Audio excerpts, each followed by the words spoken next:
I'm Veronica Dudo in Washington, D.C. Tonight on EWTN News Nightly, request denied. Iran Supreme Leader rejects a key U.S. demand in ongoing peace negotiations. So what is the White House's next move? Intervention or liberty? Following Raúl Castro's indictment, Capitol Hill debates a strategic pretext for a final takeover or the ultimate showdown for freedom. Silent lockdown, strict new flight restrictions hit the U.S. as authorities race to block a lethal overseas threat from crossing continents. Plus, shepherds unite. Pope Leo XIV meets with European bishops to address critical regional issues, social policies, and pastoral peace efforts. These stories and more tonight. From EWTN, the Global Catholic Network, this is EWTN News Nightly. Thank you for being with us on the feast day of Saints Christopher Magallanes and his 24 companions martyred in Mexico for their faith. Our top story tonight, as the world waits to see what the U.S. will do next about Iran, President Donald Trump tells reporters in the Oval Office today that stopping Iran from getting a nuclear weapon is more important than anything else. He also warned that we're going to either make sure they don't have a nuclear weapon or we're going to have to do something very drastic. But weeks of back and forth negotiations between the two adversaries have yet to bring an end to the conflict. White House correspondent Owen Jensen reports. Owen. Veronica, good evening to you. President Donald Trump also told reporters today in the Oval Office that right now we're negotiating and we'll see. And he emphasized Iran cannot keep its enriched uranium and that the U.S. will get it. President Donald Trump warns an Iran with nuclear weapons would spell disaster. You will have a nuclear war in the Middle East, and that war will come here. That war will go to Europe. We cannot let that happen, and it won't happen. It's not going to happen. And on the Strait of Hormuz, it's shut down, preventing oil tankers from exiting the Persian Gulf to deliver crude. Well, we want it open. We want it free. We don't want tolls. It's international. It's an international waterway. They're not charging tolls. Headed overseas, Secretary of State Marco Rubio said they've made some progress with Iran, and negotiators continue to meet. There's some good signs, but we understand I don't want to be overly optimistic as well, so let's see what happens over the next few days. Pakistan continues to serve as a mediator. The country's foreign minister just traveled to Tehran to meet with his Iranian counterpart. President Trump is disappointed allies did not offer to help with the war. There are many countries in NATO that agree with us that Iran can't have a nuclear weapon, that Iran is a threat to the world. So the president said, fine, I'm going to do something about it. He's not asking them to commit troops.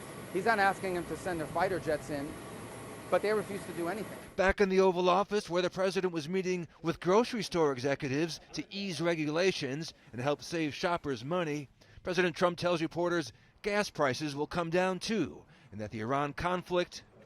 That'll end soon, very soon. And when it ends, your gasoline prices will go down lower than they were before. Regarding those gasoline prices the president was referring to, he said that he recalls when he was in Iowa just a few months ago, a gallon of gas was $1.85 a gallon. He promises that we'll get to those numbers again. Veronica? And Owen, I understand the president also updated reporters on the current U.S. blockade of Iranian ports. Indeed, he did. He said the U.S. naval blockade has been 100% effective and that the U.S. has total control of the Strait of Hormuz. Of course, what comes next is the big unknown. Veronica, back to you. Thanks, Owen. One day after the U.S. Justice Department brought murder and other charges against the former president of Cuba, Raúl Castro, Russia pledges to support the communist country. The Kremlin's foreign ministry condemns President Trump's, quote, gross interference in the island's affairs. Even China said the U.S. should stop threats against the communist regime. Meanwhile, on Capitol Hill, lawmakers are also speaking out. Let's check in with correspondent Eric Rosales with the latest. Eric. Good evening, Veronica. Congress is deeply divided on Cuba. Some lawmakers only want diplomatic pressure. The U.S. has effectively imposed a strict fuel blockade on Cuba. Its daily supply of 35,000 barrels of Venezuelan oil has been completely cut off, while other lawmakers want the Trump administration to continue maximum pressure. And some say that may include military action similar to what we saw in Venezuela. All they know how to do is hurt their people. And the president's going to act. I don't know whether he's going to invade or not, but their days are numbered. The U.S. Justice Department filed the indictment stemming from a 1996 incident. Planes piloted by volunteers were shot down in international waters by Cuban forces, killing 3 Americans. The planes were conducting humanitarian missions to save those trying to flee Cuba. I'm talking to Raúl. Pay attention and look what happened to Maduro. They've harbored terrorists.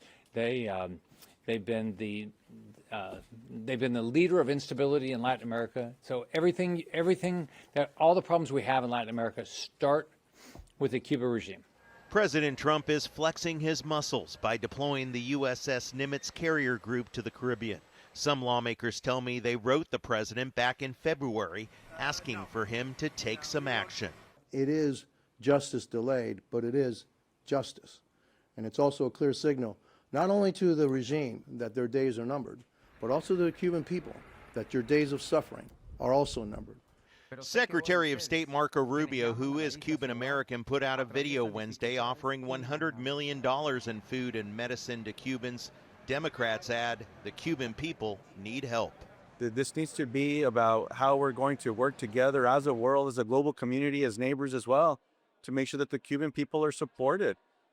I just don't know what this administration is up to. Democrats add they are ready if President Trump takes military action. If there is another invasion, we will be guided by the Foreign Affairs Committee and potentially judiciary if this is a U.S. indictment. Cuba has condemned the indictment as, quote, a despicable and infamous act of political provocation.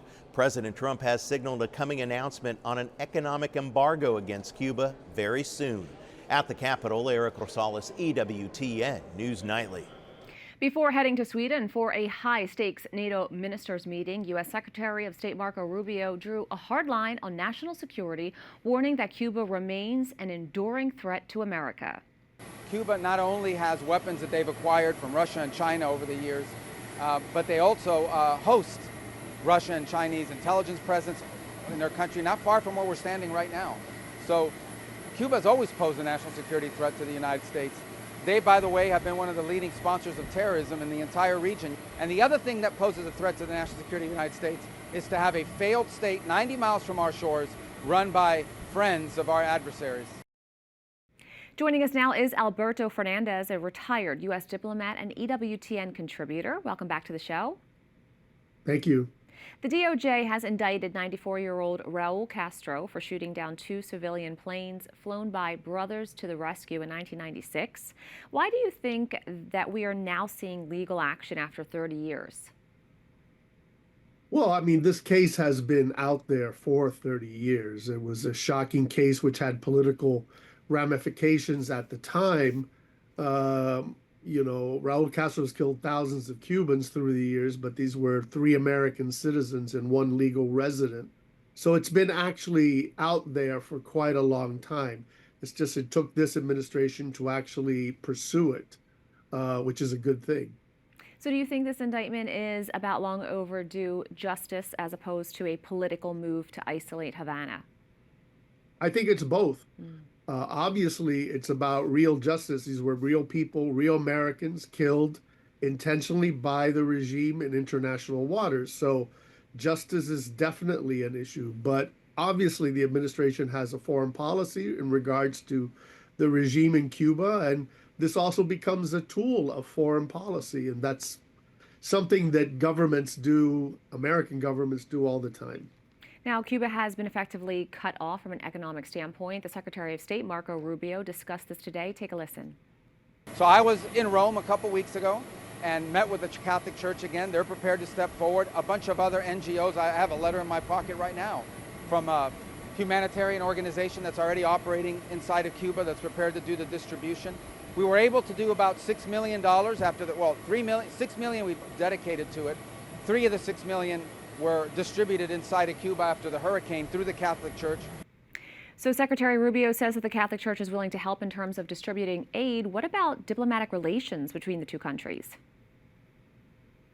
Well, there are a type of diplomatic relations between the 2 countries. There is a a U.S. embassy in Havana. There is a Cuban embassy in Washington at both of them at a lower level. They're not full-fledged diplomatic relations, so they exist.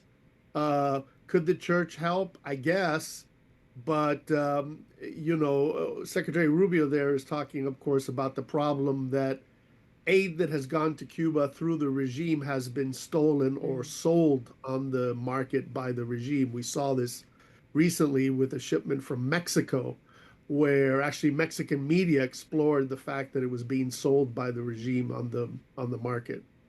What do you think can happen to try to help some of those people? Well, I think the most obvious thing to help the people of Cuba is a change in regime. I would say also it could be a change in the policies of that regime, but this regime seems to be kind of, wanting to hang on to the last moment, hoping that it'll be rescued by some kind of intervention by somebody or somewhere. Cuba needs to change, and Secretary Rubio, I think, has been very clear about that. That's the best way and the humane way, the Christian way for Cuba to change from a failed policy of 70 years. Alberto Fernandez, thank you. Thank you. We have a lot more still to come on EWTN News Nightly. Canceled celebrations as the Ebola outbreak worsens. A priest in Africa tells us how the virus is affecting Catholics. And China maintains its control of the world's supply of rare earth minerals, why this matters, and where a new source might be found.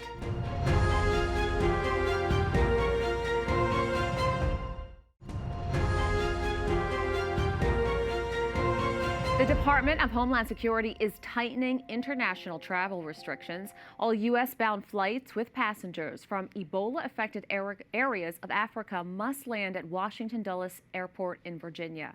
DHS says the passengers will undergo enhanced public health screenings at the airport.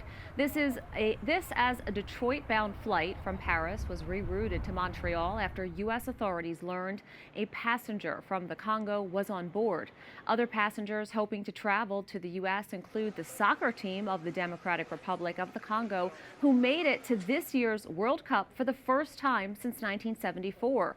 While fans and journalists there have seen a pause on visa processing, the players are all based outside the country and should be able to travel for their first match in mid-June. Father Don Bosco, editor-in-chief of ACI Africa, joins me now to tell us more. Thanks so much for coming on again. Thanks for having me, Veronica. How serious is the Ebola outbreak and how many people are affected?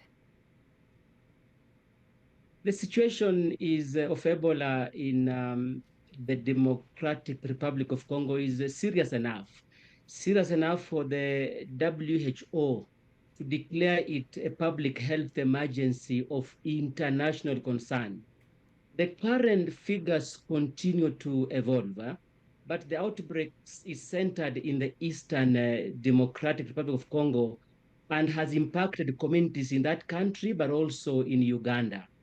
They talk about over 139 suspected deaths and more than 600 suspected cases. These numbers continue to change and increase.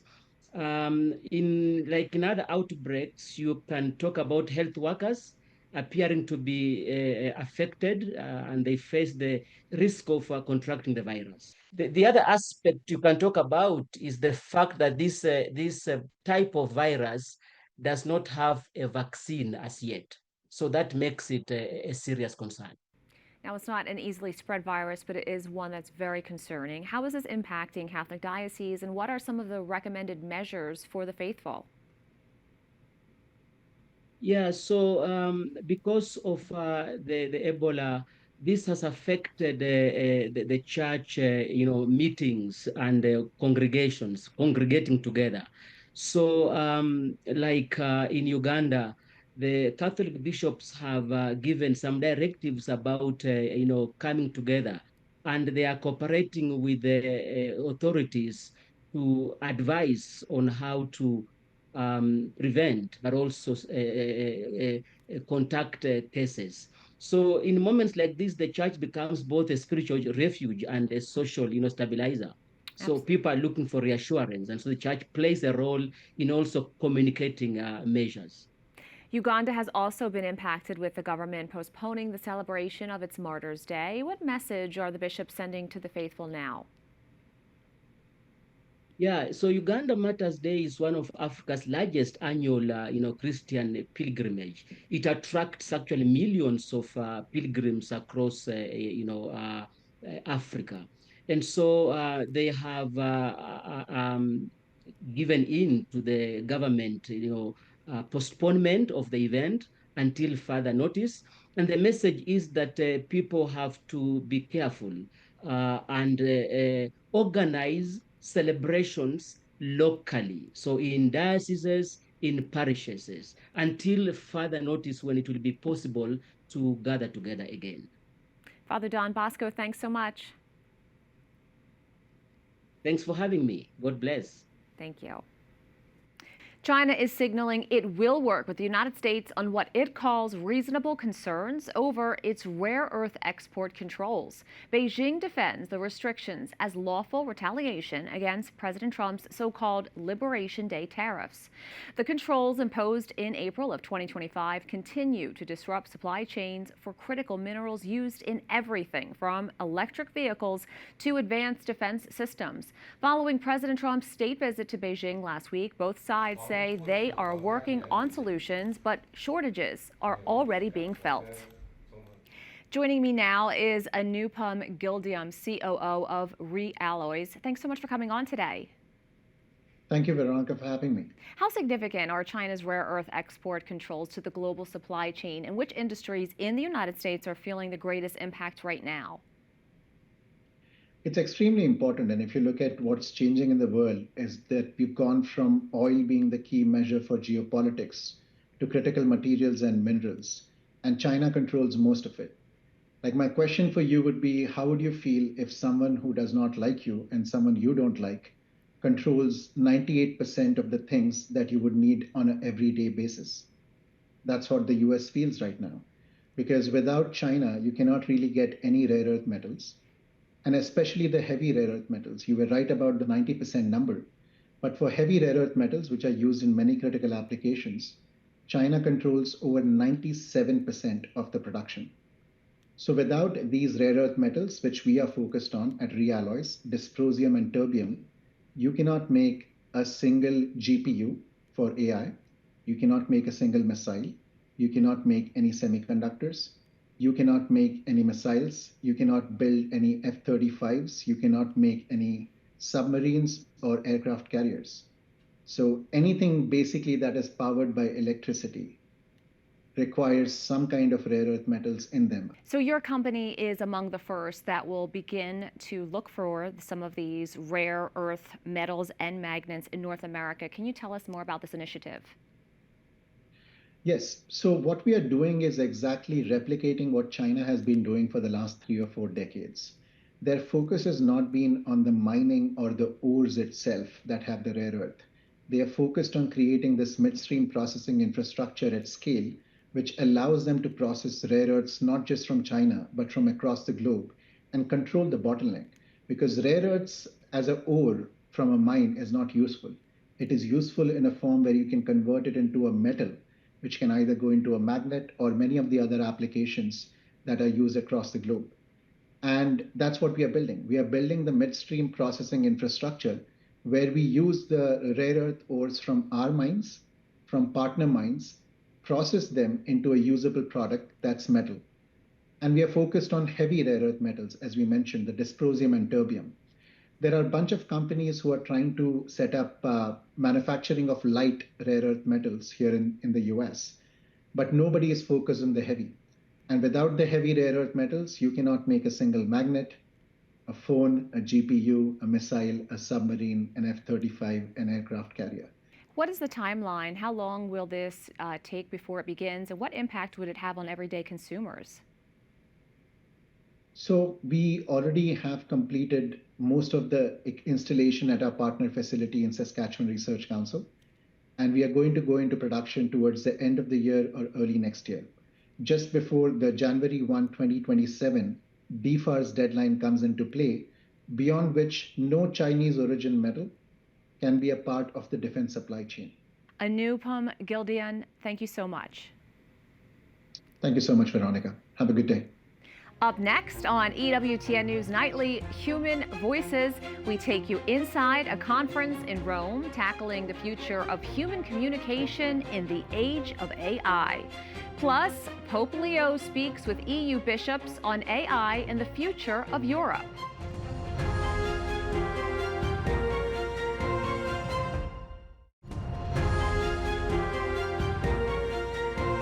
Figures from the education, media, and tech industries met today in Rome to focus on one issue: the preservation of human voices and faces.